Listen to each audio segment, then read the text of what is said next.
That was 1963. 1963, the same year, Dr. King delivered his I Got a Dream speech, the Civil Rights March in Washington, D.C. Now, for some reason, perhaps we can guess why, the full text of that speech is not widely known. Only roughly the last third, in which he rhapsodized about the hope for equality. And America took from his speech a vision, a fine message wrapped in extraordinary rhetoric. But it was a dream. It was just a dream, something pretty safe, something that was distance from real life and real changes. Okay. It's a dream. In that speech, that same speech before he got to the dream, King expressed some unfashionable views. Apparently, the white man was not willing to hear them. King boldly presented the idea that white people, as well as black people, were guaranteed the inalienable right of life, liberty, and the pursuit of happiness. He referred to those familiar words as a promissory note. A promissory note that the protesters in Washington had come to collect. America had defaulted on this promissory note, he said, at least where citizens of color were concerned. America had written a bad check to people of color marked insufficient funds. He said the Negro is still languishing in the corners of American society and finds himself in exile in his own land. So we have come here today to dramatize a shameful condition. Somehow we don't associate those words with Dr. King's I Have a Dream speech. Dr. King held various unfashionable views. To the day, 1 year prior to his assassination, he addressed a crowd in April 1967 in the Riverside Church in New York, and he said, "I come to this magnificent house of worship tonight because my conscience leaves me no other choice." And that speech was an eloquent denunciation of the Vietnam War, one of the earliest public critiques by a high-profile American. Silence in the face of the horrors of that war, said King, amounts to a betrayal. Silence in the face of the horrors of that war amounts to a betrayal. That speech unleashed a hurricane of criticism, even by the NAACP, which complained that Dr. King stepped outside his area of expertise. The New York Times ran an editorial the next morning under the headline, "Dr. King's Era."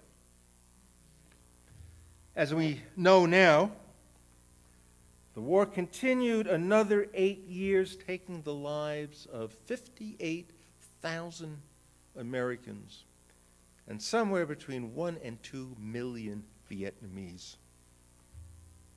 In his anti-war speech, he said, "A nation that continues year after year to spend more money on military defense than on programs of social uplift is approaching spiritual death." He might as well have been talking into the void. Almost 45 years after his speech in the Riverside Church, dare we ask, what does our defense budget look like today? Where are our programs of social uplift today? Do we have the courage to look into the mirror today and ask, what have the decades since Dr. King's death at the age of 39, what have the decades delivered in terms of justice and fairness? Is not the bad check still marked with insufficient funds for the poor? Who articulates the unfashionable views today? Not many. Perhaps that's why we feel privileged to have someone like Tim DeChristopher as a member of this congregation. Now, to be clear, I am not equating him to Dr. King, for nobody can rival King's persona. But here's what all people with unfashionable views have in common. They simply do not have enough time to wait for society to change. And therefore, they can't always play nice by society's rules. New values must challenge the existing ones, not just the laws, but values that will initially appear alien to a white Christian society which has massaged the good book to maximize their own power and influence and interests. Unfashionable views outline a new ethos in America where definitions of truth and reality are no longer defined by the existing structures that set limits on how people should exist in the shadow of power.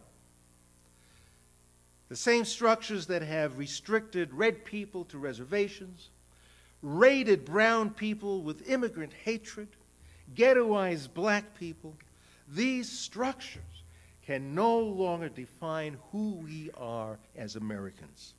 So we're talking human justice, eco-justice, GLBTQ justice, liberating all citizens from the current system that serves and feeds but a few. Unfashionable views echo the passionate calls for justice as proclaimed by Old Testament prophets and the ministry of Jesus, which was exclusively a ministry of liberation. The blind receive their sight, the lame walk, the lepers are cleansed, the deaf hear, the dead are raised, the poor have the good news preached unto them. But isn't it strange how in the black churches, or in the churches of the poor, the churches of the oppressed in Latin America, isn't it strange how in Christ God enters human affairs and takes sides with the poor and oppressed? Their suffering becomes his. Jesus becomes the radical advocate for the poor. Well, in those suburban churches with lovely manicured lawns, in Christ, God enters the world and says that he really wants you to be rich.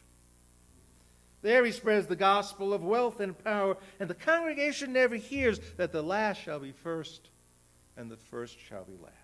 All I can say is, will the real Jesus please stand up in Christian America? Abraham Heschel, the Jewish scholar and writer who has devoted so much time in understanding prophets and their unfashionable views, he posits a very simple understanding of how it all works. A line is drawn, he said. A line is drawn between the interests of man and the demands of God. There's this line. Can't you just visualize it? Can't you just feel it? This line between human self-interest and the demands that are placed upon us from the divine, from God, from beyond. There's this line. And needless to say, the voice of protest, the voice expressing unfashionable views, the voice of the prophet, is the voice that challenges the personal interests of those who sit at the top. And contrary to Mitt Romney's assertion, let me tell you, it's not envy. The question is, on which side of the line do we find ourselves today? Have we unpacked our self-interest sufficiently to where we are now free to hear the demands of God and speak in the name of justice. So be it.